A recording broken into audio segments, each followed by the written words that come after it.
If you haven't heard about Anchor, it is the easiest way to make a podcast. Let me explain. Lawful Stupid just jumped over. First of all, it's free, and we love that.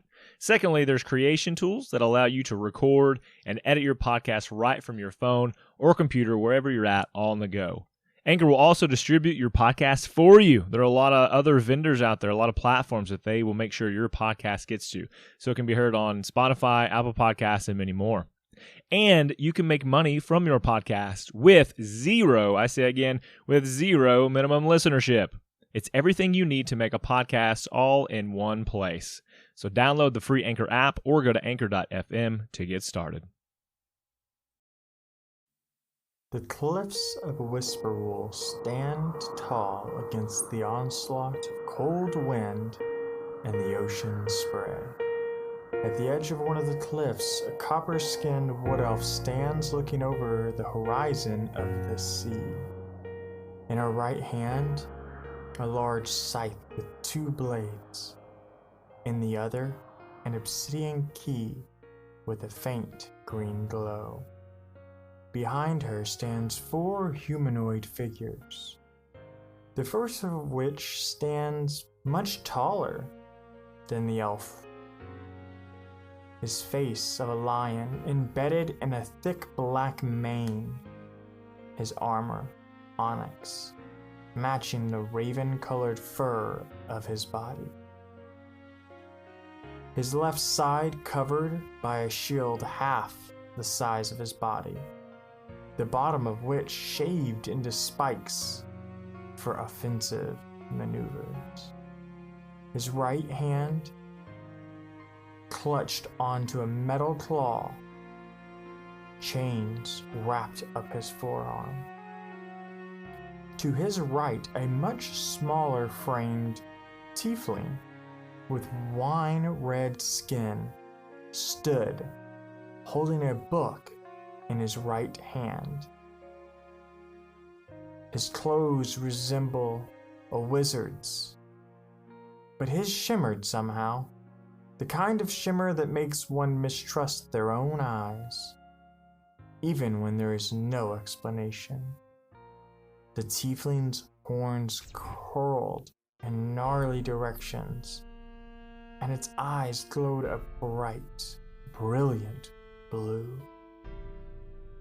Towering over him stood a large treekin to his right. It wore loose chainmail armor over its body, but what was once bright green foliage and rich brown bark that made up its body, it was now different. His bark a faded gray, his leaves and vines darker shades of their former selves, almost void of color. Dark like the night. The treekin shifted in place, ashes falling from its body. On its back, an ornate longbow rested between shoulder blades made of wood and vines. The last of the 4 figures was more simple in nature. It was the median of dwarf and orc, wearing full plate mail armor crafted from torrential titanium. Its armor shimmered in the light. This figure bore an open-faced helmet of the same metals. The armored warrior held a morning star in his right hand, and a metal weapon that resembled a spade in the other. "They are on their way," the elf said to the 4 behind her. "I can feel them coming." The 4 behind her remained silent. She turned to face them. "You know your parts to play.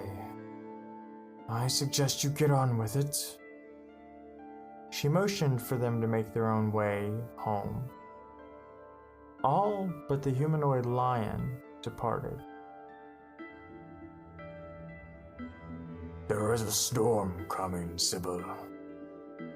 Do you think it wise we wait? He asked, his voice rumbling in the wind. We will do just fine. It's the gnarly in you that wants to act. She paused for a moment, considering what he was suggesting. If I'm right, and I believe I am, the last of the Shindos are on their way here. Once their line has gathered, we can finish what we started in Oxbane. The Nolly nodded, his mane shaking in the wind. How long do we have? He asked, looking down at his claw in his right hand, then at her side. Long enough to do what those who came before us could not, she said, smiling. Her smile only seemed to make the Nolly more concerned, even more uneasy somehow. We will overcome, and the next stage of Whispr Wull shall pass. Then Goron will find itself born free to a new age. And of silence, he asked, his face showing that he knew he was beginning to push his luck. What will come of it? Silence will be fine. It will remain as it was always destined to be. Silent.